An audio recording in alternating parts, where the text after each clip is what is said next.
Hello, I'm Chelsea. Welcome to my channel, Hooked on Books. Today I'm going to be doing the Future Classics book tag. I was tagged in this by two people. That was Leah from Hide and Seek and Matt from MCS Books. Both fan-fucking-tastic booktubers. I will link their channels down below.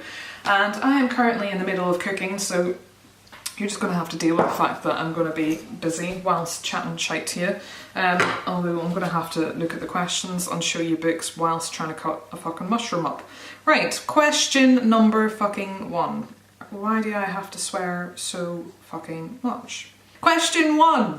Pick an established classic that you think will still be relevant in the future. This mushroom. Right. Stop being an absolute twat, Sharon. For this one I have chosen Peter Pan. This was a classic when I was a child. It was written in like 1911. It's a classic and I'm an adult. It's going to continue to probably be a classic for a very long time. It's a very imaginative adventure story and the themes of sort of childhood and adulthood and growing up are always going to be relevant. So yes, Peter Pan. Question two. I'm just gonna... I can't fucking multitask. But I'm hungry and need to make my dinner. Question two. Pick a recent book which you feel has gone under the radar but which you are confident will be a future classic. For this one I have chosen A General Theory of Oblivion. I absolutely love this book. I read it this year. It was part of my book roulette series that I'm doing, so I'll link my thoughts on this one down below if you're interested. I love this book. It, honestly, it's probably one of the best books that I've read this year so far. In fact, it probably is. Just so good. The writing in this was incredible. If you're a fan of literary fiction, I definitely recommend this one. It wasn't so much under the radar because it was shortlisted for the Man Booker International Prize.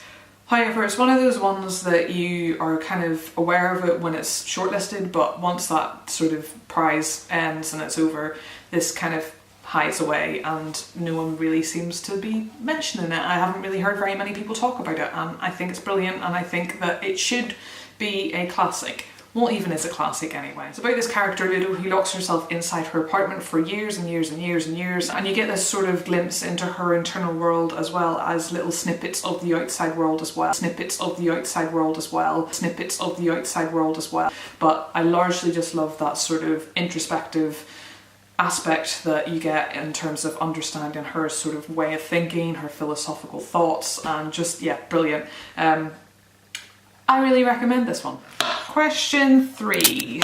Pick a title that won one of your favourite book prizes recently, which you think will be lauded in 50 years' time. For this one I have chosen...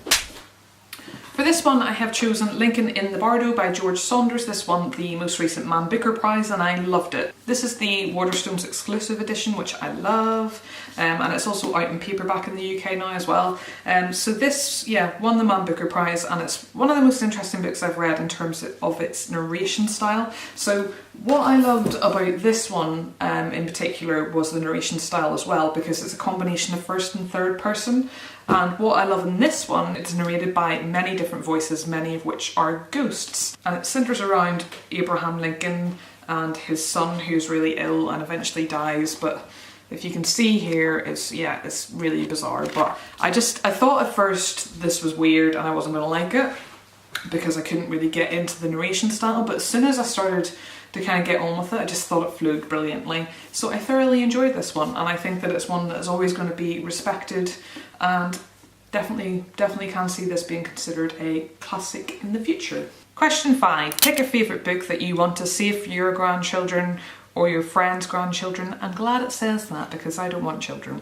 To read in 50 years' time. For this one, I have definitely chosen Alice in Wonderland. I collect different editions of this and I couldn't choose which one to hold up, so I'm just going to pick a random one from the internet instead.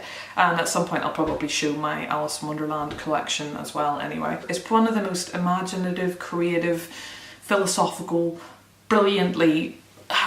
it's just so creative in every way, and I just think that if you think about how much art and how many adaptations there are of it, I just think that it's like, people are obviously endlessly inspired by it, and including me. I mean, I even have a tattoo of it on my arm, and I just, yeah, Alice in Wonderland, I just want to pass it on for generations because it's a book that I love and I would love to be able to pass that on. So there we go guys, that was the Future Classics book tag. Sorry if this was a bit sporadic, you know, cutting up mushrooms and trying to answer bookish questions can be a little bit tricky, who knew? I'm actually in the middle of cooking things from this beast of a book. This came out this year and it's absolutely brilliant. I am vegan-ish. I was quite strictly vegan for a couple of years. I'm a bit more lenient when I eat out, but I generally am like 99% vegan. And this cookery book is brilliant. I've made quite a few things out of this, but yeah, that has nothing to do with the Future Classics book tag. This book is the future though. Anyway, on that note, I'm gonna fuck off and eat some fucking mushrooms. Thanks for watching, bye. Just realised I left out a question, so yeah, this video was a disaster, but it was a question that was something like, pick a book that you haven't read that you think is going to be a future classic based on reviews and opinions alone, and the book I have chosen for that one was The Tidal Zone by Sarah Moss. I don't know anything about this book, but it seems to be everywhere, and I don't know, I mean, who the fuck am I to say that this is going to be a classic, but I had to choose something, so there you go. Once again, I'm Shazza, this is Hooked on Books, thanks for watching this shitty video. Bye. What a fucking pleb.